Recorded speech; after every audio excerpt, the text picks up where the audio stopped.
Assalamualaikum warahmatullahi wabarakatuh. Waalaikumsalam warahmatullahi wabarakatuh.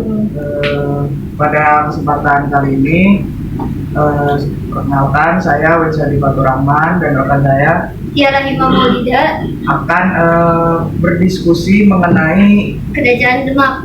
Oke, jadi mungkin kita akan berdiskusi terkait dengan eh, sejarah dari Kerajaan Demak, kemudian letak geografis dari Kerajaan Demak, kemudian bagaimana keadaan politiknya, kemudian keadaan ekonominya dan sosialnya. Oke, mungkin pertama-tama akan saya jelaskan terkait sedikit tentang sejarah dari Kerajaan Demak. Jadi Kerajaan Demak ini mulai terbentuk itu sekitar tahun 1478 setelah Kerajaan Majapahit runtuh. Nah, Kerajaan Demak ini terletak di Jawa Tengah, tepatnya di daerah Bintoro, di mana daerah Bintoro ini merupakan yang tadinya merupakan bagian dari daerah kekuasaan Kerajaan Majapahit. Lalu setelah dibentuknya Kerajaan Demak ini, para wali itu menunjuk Raden Patah sebagai raja pertama dari Kerajaan Demak. Nah, Raden Patah ini berhasil meluaskan wilayahnya hingga ke daerah Kalimantan Selatan, Palembang, dan Jambi. Mungkin akan dilanjutkan oleh rekan saya. Jadi sebelum Kerajaan Demak itu ada Kerajaan Majapahit. Nah, jadi runtuhnya Kerajaan Majapahit itu setelah Hayam Wuruk pada tahun 1389. Nah, sejak Hayam Wuruk wafat, itu Majapahit mengalami kemunduran secara berangsur-angsur. Sementara itu, bagian kerajaannya demi satu persatu melepaskan diri dari Kerajaan Majapahit. Hingga akhirnya Islam masuk ke sekitar daerah-daerah tersebut. Yang baru pada abad ke-17 Kerajaan Demak ini muncul dan menggantikan posisi Kerajaan Majapahit. Nah, geografi Kerajaan Demak ini juga terletak banyaknya sungai-sungai yang rawa-rawa sehingga menguntungkan bagi Kerajaan Demak itu sendiri. Lalu perniagaannya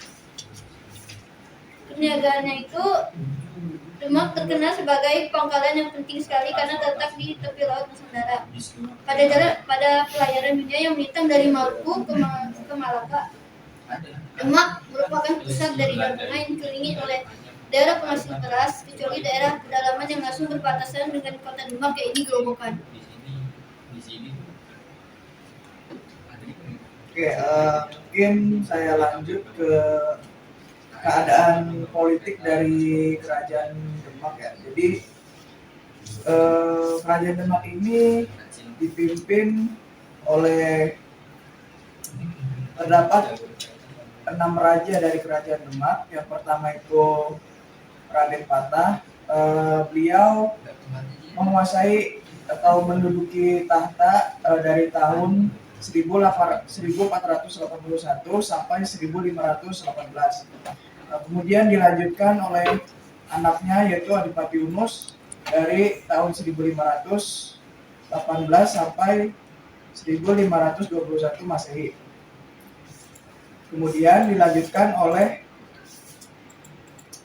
adiknya dari Adipati Unus yaitu Sultan Trenggono dari tahun 1521 sampai 1546. Nah, tiga raja ini merupakan titik dari kejayaan Kerajaan Demak, di mana pada masa Raja Raden Patah ini beliau mampu menguasai daerah Kalimantan Selatan, Palembang dan Jambi. Dan kerajaan Demak ini diakui oleh negeri-negeri di pantai utara sehingga dapat apa ya mengajak daerah-daerah tersebut untuk masuk ke ajaran agama Islam. Nah, kemudian sebelum Adipati Yunus ini mulai menjabat sebagai raja,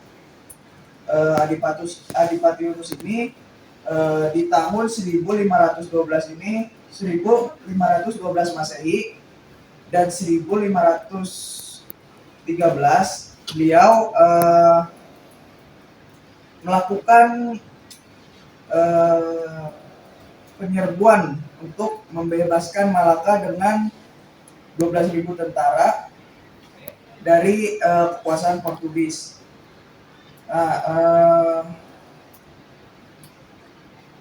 Beliau melakukan hal tersebut dengan tujuan untuk menguasai perdagangan di Selat Malaka.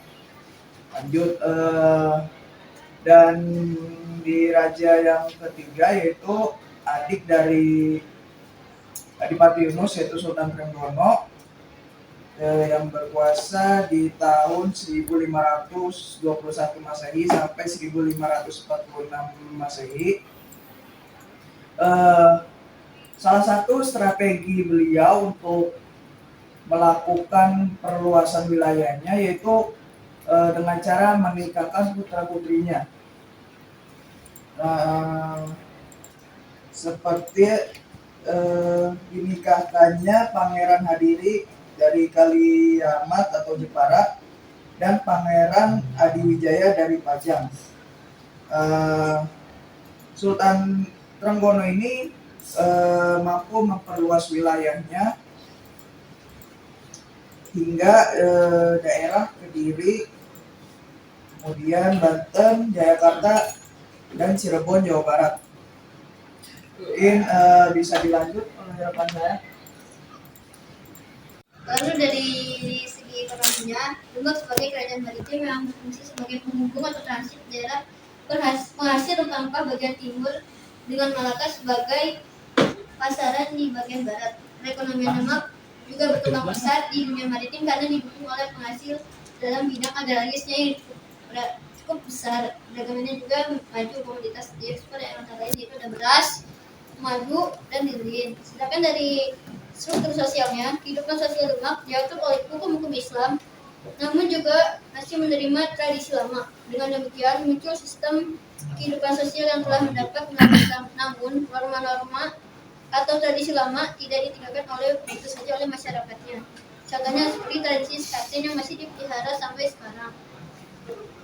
Lalu dari segi budaya, di bidang budaya terlihat jelas dengan adanya perkembangan Masjid Agung Demak yang terkenal dengan salah satu tiang utamanya yang terbuat dari kumpulan sisa-sisa kayu yang dipakai untuk membuat bangunan masjid itu sendiri, yang disebut sokot atau dim.